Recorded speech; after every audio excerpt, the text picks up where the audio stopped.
Aleluia, Deus. A vida é feita de escolhas e decisões. Para seguir o novo caminho, temos que deixar o velho. As atitudes devem ser mudadas.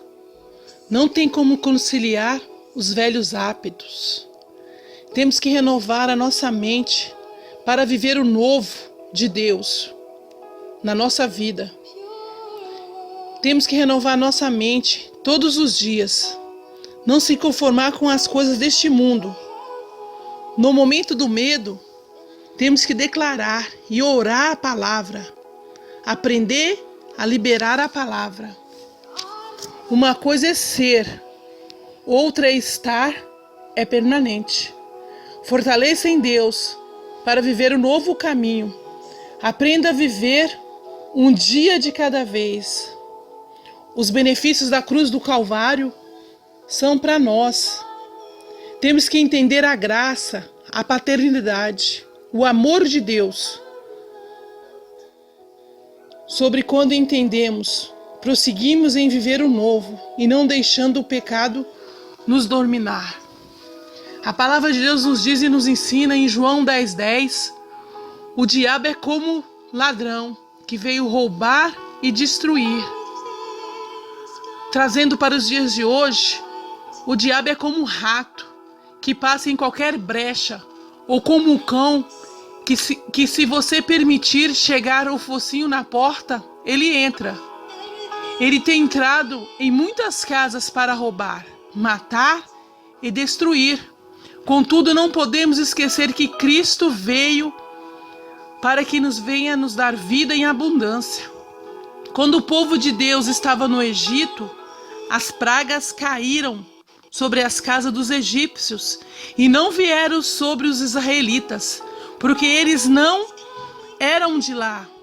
As pragas caem sobre o mundo, mas não deve cair sobre o povo de Deus. Há muitas maldições destruindo lares, mas isto não é para servos de Deus. O que tem entrado em nossa casa? O que tem entrado na sua casa?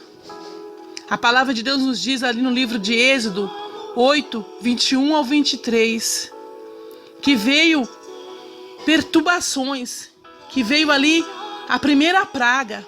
E a primeira praga que a palavra do Senhor nos diz que foi as moscas. E as moscas, trazendo para o dia de hoje, são perturbações, são incômodos, são coisas pequeninas que causam transtorno no lar. As moscas perturbaram os egípcios.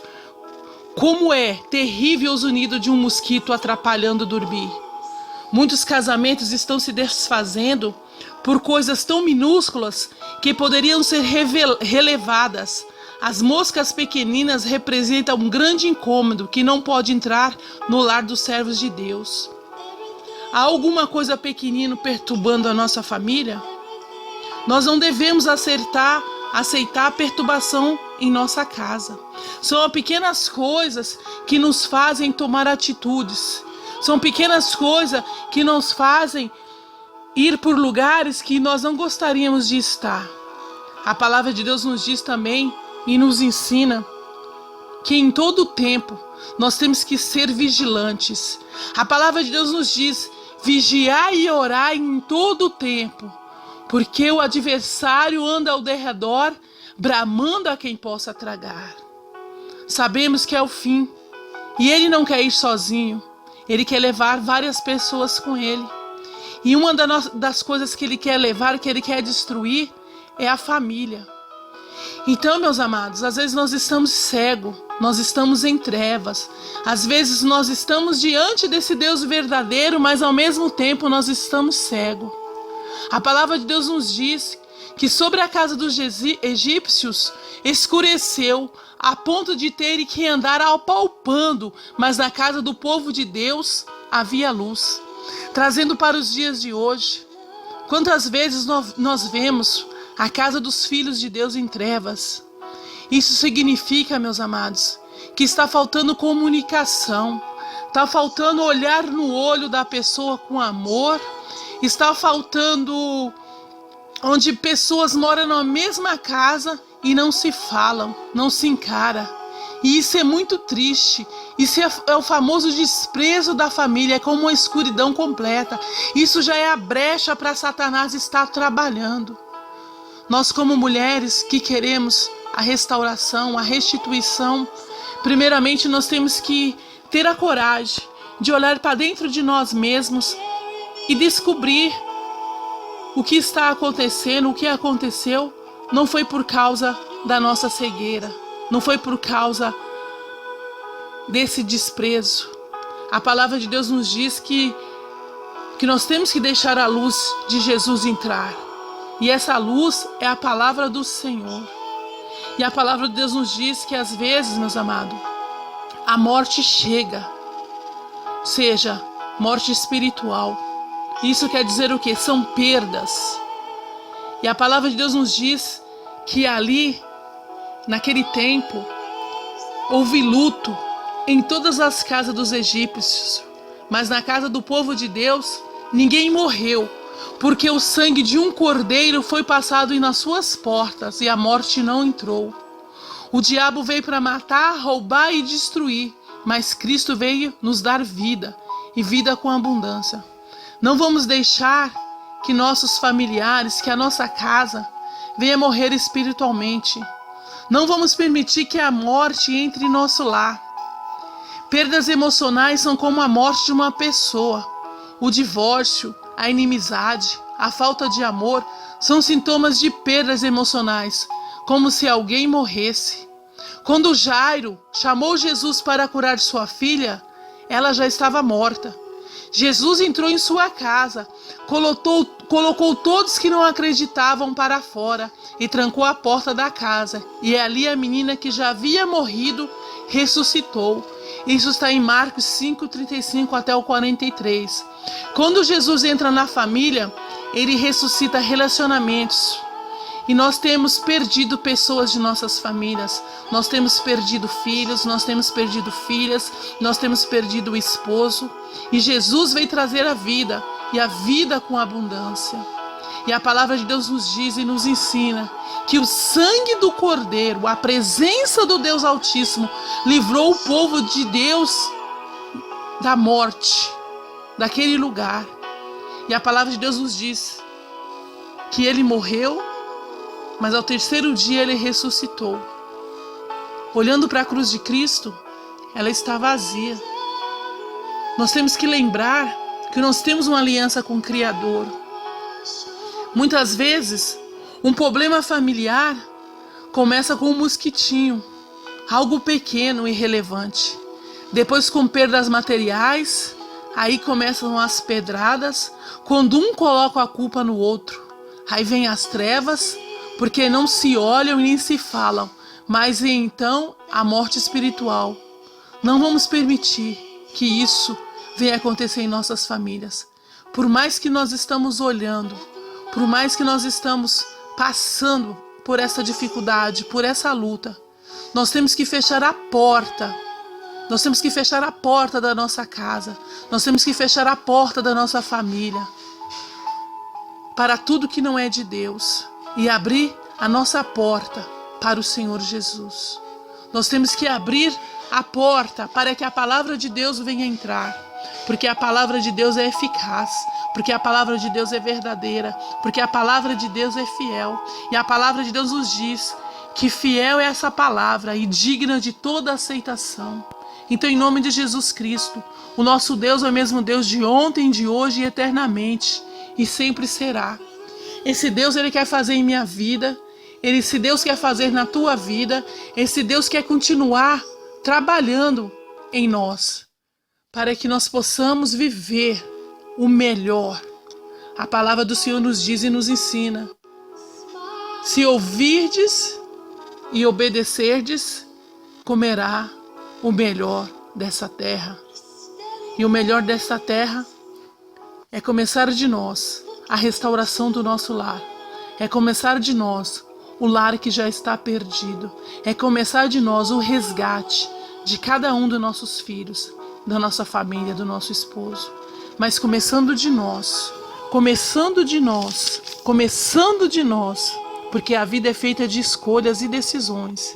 Ou você escolhe viver se martirizando, murmurando, ou você escolhe crer que o Deus é o galardoador daqueles que o buscam em espírito e em verdade. E eu creio que em nome do Senhor Jesus Cristo, quando nós colocamos o Senhor diante de tudo, quando nós colocamos o Senhor diante da dificuldade, o Senhor faz. A palavra de Deus nos diz e nos ensina ali no livro de Marcos, onde fala de uma mulher sírio-fenícia. A palavra de Deus nos diz que aquela mulher estava tendo dificuldade dentro da casa dela.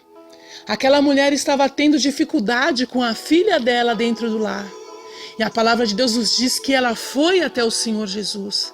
A palavra de Deus nos diz que ela se ajoelhou, ela se jogou aos pés de Jesus. Mas a palavra de Deus também nos diz que os apóstolos que estavam junto com Jesus pediu para que ela parasse de importunar Jesus, porque ela seguia Jesus gritando: tenha misericórdia de mim, tenha misericórdia de mim. Talvez, meus amados, ela tivesse andado por vários lugares, mas não tinha encontrado a resposta. Mas ela ouviu falar que esse homem, Jesus, essa qual nós servimos, ele fazia todas as coisas. E a palavra do Senhor Jesus nos diz que essa mulher não era da linhagem de Israel, era uma mulher da tribo inimiga. Mas mesmo assim, ela não olhou para a dificuldade, ela não olhou para a multidão, ela não olhou para o que as pessoas diziam. Ela foi até Jesus e se jogou aos pés dele, porque ela tinha certeza que esse Deus ia fazer. E a palavra de Deus nos diz que Jesus disse: deixa que os filhos comam primeiro. Não é certo tirar o pão dos filhos e jogá-lo para os cachorrinhos. E ela respondeu: sim, Senhor, disse a mulher, mas os cachorrinhos comem debaixo da mesa as migalhas do pão que as crianças não deixam cair. Simplesmente essa mulher, ela teve humildade, ela creu. Ela não levou em consideração aquilo que o Senhor Jesus comparou a ela, cachorrinho, mas ela cria que o Senhor Jesus poderia mudar. Ela cria que o Senhor Jesus poderia mudar a história dela, que o Senhor Jesus poderia mudar a casa dela. Se não há fé, não tem como fazer. A palavra do Senhor Jesus nos diz: se creres, verá a glória de Deus. Então, em nome de Jesus Cristo, que nós possamos crer, que nós não possamos olhar para as dificuldades, mas nós possamos crer. E que nós possamos em todo o tempo, buscar ao Senhor. Independente que Ele faça, independente que Ele vai fazer ou não importa, mas Ele vai fazer. Porque o inimigo não está brincando de ser diabo. E às vezes, meus amados, nós estamos brincando de ser crente. Então, em nome de Jesus Cristo, estamos vivendo em tempo de caos nas famílias. O mundo, a carne, o diabo tem destruído muitos lares. O mundo mudou os valores da família e nega os princípios de Deus, e nega os princípios da palavra de Deus. O homem tem se separado o que Deus ajuntou, e o diabo tem destruído muitas famílias com suas mentiras. Em meio a tanta destruição, parece que o trabalho de edificar nunca termina, não é? Precisamos estar sempre restaurando algo que foi abalado. Não podemos parar de reconstruir famílias. E como nós podemos edificar a nossa família? Como nós podemos fazer isso? Através da palavra. Através da rocha que é o Senhor Jesus. Porque a palavra de Jesus nos diz que o homem sábio edifica a sua casa sobre a rocha, que é a palavra de Deus. Uma família edificada na palavra de Deus não se abala, porque a sua fé está firmada em Deus. Então, em nome de Jesus Cristo, vamos fechar todas as brechas. Vamos fechar tudo aquilo que está impedindo o agir do Senhor trabalhar em nossas famílias. Tem que começar por nós. Não temos que olhar por aquele que está perdido, mas temos que olhar para nós. Temos que nos examinar. Às vezes, meus amados, nós nos examinamos somente na hora da Santa Ceia, que tem ali que fala em Coríntios: examinar e pois o homem a si mesmo. Mas eu aprendi que nós temos que nos examinar todos os dias. E para que nós possamos ser essa coluna, para que nós possamos ser esse canal. Transformadas para transformar. Amém, meus amados? E que em nome de Jesus Cristo, fechando isso, a nosso lar, a nossa casa, se torna um lar de alegria. A palavra de Deus nos diz que a mulher que perdeu o dracma ficou muito triste, não desistiu, até encontrar ela novamente. O pai do filho pródigo também festejou o retorno do seu filho, do lar. Isso nos mostra que um lar restaurado por Deus é um lugar alegre. Quando Deus restaura nossas vidas, ficamos alegres. Deus quer transformar todas as coisas em nossas vidas e nos dar a sua paz em nossos corações. O desejo do Senhor é que a família viva feliz. Amém, meus amados? Que a nossa casa, que a sua casa seja um lugar de alegria, cheio de luz. Amém? Em nome de Jesus Cristo. Em nome de Jesus. Aleluia, Deus.